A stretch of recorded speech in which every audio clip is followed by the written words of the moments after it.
All right, people. The watch list video for the last day of 2020.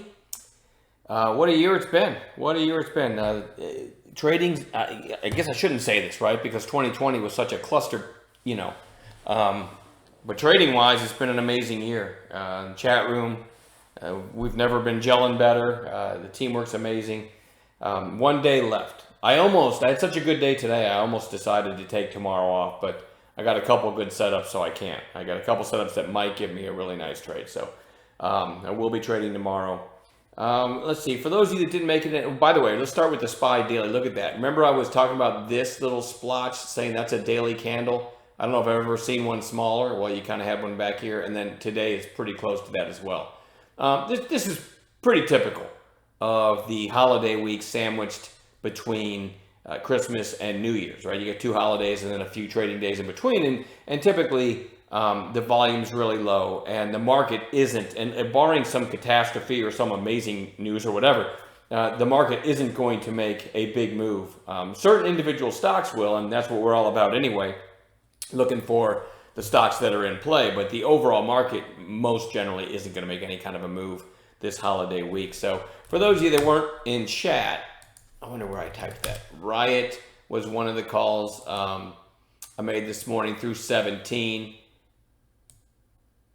on that third 5-minute candle. It opened around 17, topped out at 17.14. Then it put in a lower high there. Bitcoin was strong. I love this back through 17, called it over the mic.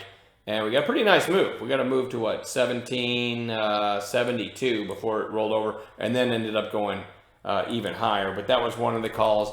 BT, such a strong move today, really.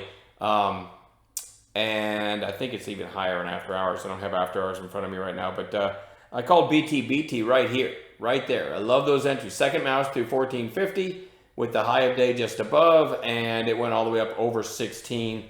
A lot of us caught that one. Fuel cell I had on bounce watch coming into today, and there's your opening 5-minute candle. Called it long, just breaking the early high, which was right here. Again, another entry that didn't really look back. Again, Wayne, 2 days in a row now, Wayne called laser. Yesterday he called it through 31 right there, and got it. And here's the move we got after that. Today he called it through 34 right there, and it never did come back to 34. Ended up going out at its high. So there's some highlights from today. Laser's actually at 37 something on after hours. And let me see, I'll talk about BT. BT is right now at 1641. So Bitcoin itself is really strong. At least it was last time I checked. So anyway, the Bitcoin stocks will be on watch again tomorrow. So let's just go into the watch list. Real quick, let me say this. If you're on the fence about taking our course, on my Twitter page, I've made the pinned tweet. I brought back the Black Friday special for just really through tomorrow now, because the course is going up probably $1,000 on January 1st, which means for chat room members, it's going to be $500 more because you guys always get it at half price. Well, there's a combo special, the Black Friday special, that if you're not in the chat room, you can do both for that amazing price. So anyway, all that's going up on January 1st.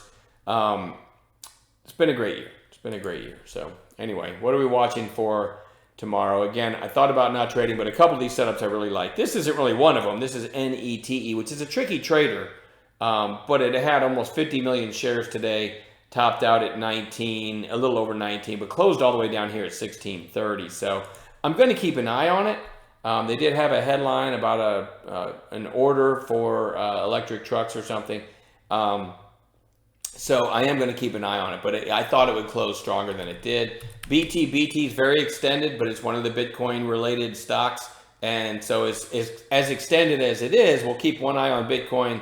And if it makes another move, some of these might give a nice trade. Another one of those stocks is EQOS, which is extended too, but not as extended as BT. NXTD is a lower priced one that's actually kind of interesting. Seeing after hours trading at $1.80. It had a really nice 2-day run back here. Now it's put in, kind of a lower high, but I'm going to watch that one as well. Laser goes back on watch again because it had this really nice bounce and closed strong and is gapping in after hours. So I'm going to watch that one another day. EQ put in a quiet inside day. I wish it was a little closer to yesterday's high because this is, you got some afternoon traders from this day, which was yesterday, still kind of nicely underwater, right? Some bag holders. So, but it is a quiet inside day, so we're going to watch for a third day play. ZKIN actually, I think, is in the Bitcoin space. And you've got a recent high here, then a lower high, and then today a lower high. We'll see if that one gets going as well. It looks like it's trading at 272. It went out in after hours, so certainly one to watch. Sun W is kind of, the reason I put this on watch, I'll show you right now, had a very strong run just at the end of the day, and the daily doesn't look bad. So, if the solars get going, this one is interesting. But that 10-minute run at the end of the day just caught my attention. I said, you know what, I'm going to keep one eye on that one tomorrow. GP, I think they make electric buses in England, if I'm not mistaken. It's very close to a recent high. About 3 days ago, this hit 30.29. Today it hit 29.92. Certainly interesting back through 30 with another catalyst right there. And then the most recent high, slightly over 32. This one can move at times, so I want to keep an eye on that. A couple of my favorite setups are the next two. XL, which had this crazy move on Citron's bullish comments, and they took a position, and now you're at 4 days lower. Actually, I made like 1,000 trading this one today on the long side, believe it or not. Those of you that weren't in chat, I called it long right about there, right where my cursor is, looking for a high of day break, which we got, and I really thought it was going to squeeze, and it didn't. But I still made like $1,000 on that little move, so I traded a little bigger than I normally would, and I like it even more tomorrow, especially if we get the gap down, right? So let's keep our eyes on that one. Fubo is another one that is really beaten up, was over 60 back here, and now in a week it's almost been cut in half. Maybe it has been cut in about half. Really, really interesting. And again, I'd love the gap down in that one tomorrow, and then we'll look for that A+ setup that we teach. QS, just another red day, kind of hanging out near the 8-day on bounce watch. And then lastly, PED, which I happened to notice in after hours, went out at 243. I don't know what the news was, but certainly a potential gap for tomorrow. We'll also add other gaps in the pre-market, and get ready because we're closing out our year tomorrow. So good luck today, or good luck tomorrow, everyone, and we'll see you in chat.